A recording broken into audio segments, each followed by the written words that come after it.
যেদিন আমায় ইন্দোনেশিয়ায় বন্ধুরা বলল আজ আমাদের ভিউ পয়েন্ট হতে চলেছে এক প্রকারের ধানের ক্ষেত, আমি তখন বলেছিলাম না না, ওখানে গিয়ে সময় নষ্ট করে আমার লাভ নেই। আমি তো ছোট থেকেই ধানের ক্ষেত দেখেই বড় হয়েছি, ওখানে আবার যাওয়ার কি আছে। কিন্তু তখন জানতে পারলাম ওখানে শুধু ধানের ক্ষেত নয়, খুব সুন্দর সুন্দর কিছু দোলনার দৃশ্য আমি দেখতে পাবো। তো সেই লোভে আমি কিন্তু রাজি হয়ে গিয়েছিলাম। পরে বুঝলাম রাজি হয়ে গিয়ে কোনো ভুলটা আমি করিনি। ভিউ পয়েন্টটির নামটি ছিল কেকিং রাইস টেরাস। বাংলায় যদি মানে করি তাহলে বলা যেতে পারে ধানের ছাদ। পাহাড় কেটে কেটে ধাপ বানিয়ে তার উপরে ধানের চাষ করা। আজকে না বন্ধুরা, এই জায়গাটি ঘুরতে ঘুরতে এই জায়গাটিরই একটু গল্প করে ফেলি আপনাদের সঙ্গে।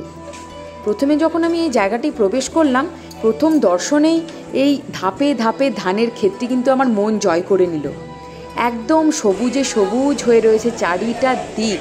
শুধু যে ধান ক্ষেত তা নয়, ধান ক্ষেতের আশেপাশে আরও বেশ কিছু নারকেল গাছ এবং অন্যান্য প্রকারের লম্বা লম্বা গাছ, যেগুলোর নাম আমার সঠিক জানা নেই, সেই সমস্ত গাছগুলো সমারোহে এক অপূর্ব দৃশ্য।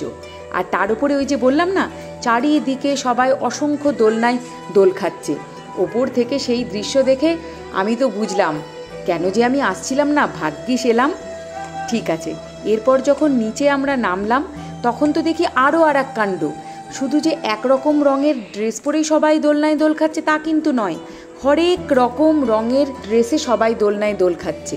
চারিদিকে একটু উকিঝুঁকি মেরে বুঝলাম ওপরে একটি বড় ড্রেসিং রুম আছে, সেখানে নিজের পছন্দ মতো ড্রেস, নিজের পছন্দ মতো রং ভাড়া করা যাবে। তারপর কুপন নিয়ে দোলনাগুলির পিছনে লাইন দিয়ে দোলনায় চড়তে হবে।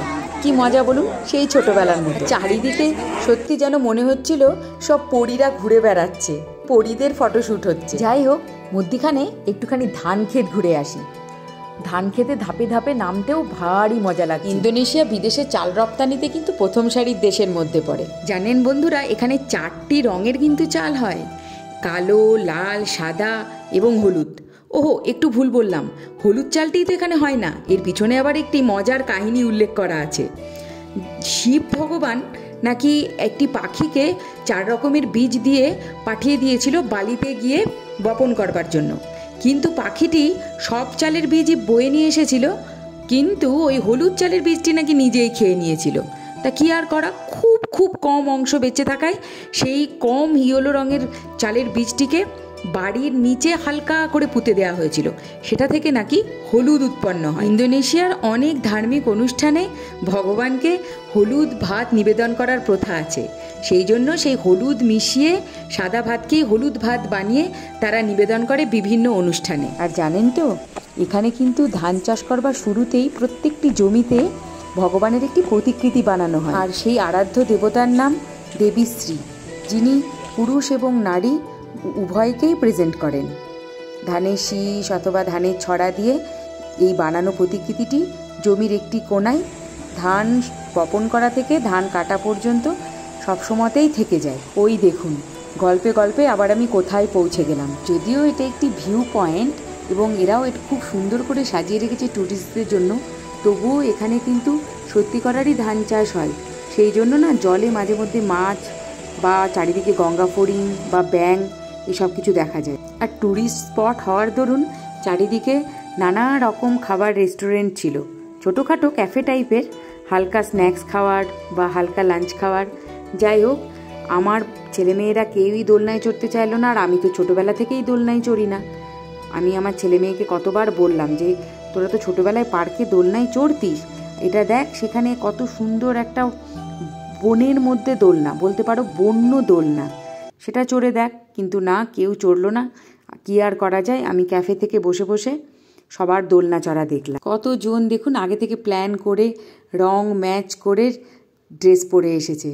অনেক কাপলরা আছে যে ভেবে এসেছিল যে আমি হয়তো অরেঞ্জ কালারের ড্রেস নেব, তাহলে হাজব্যান্ড হয়তো অরেঞ্জ কালারেরই ড্রেস পরে এসেছে।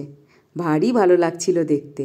কেউ একা একাই দুলছে, কাউকে হয়তো পুশ করে দোলাতে হচ্ছে। আর জানেন তো, এখানে আমরা যত জায়গায় খেতে গেছি সমস্ত খাবারের মূল খাদ্য কিন্তু ছিল এদের ভাত। ভাতকে বলা হয় নাসি। নাসির সঙ্গে বিভিন্ন রকমের জিনিস দিয়ে এদের থালি থাকতো, বা আপনি যদি অর্ডারও করেন নাসির পরিমাণই বেশি ছিল। আর আজকে তো বন্ধুরা ধান ক্ষেতের মধ্যে ঘুরে ঘুরে চালের কথা শুনে শুনে আমাদের মনে হলো এখন গিয়ে আমরা এক থালা জমিয়ে বেশ ভাতটা খাই।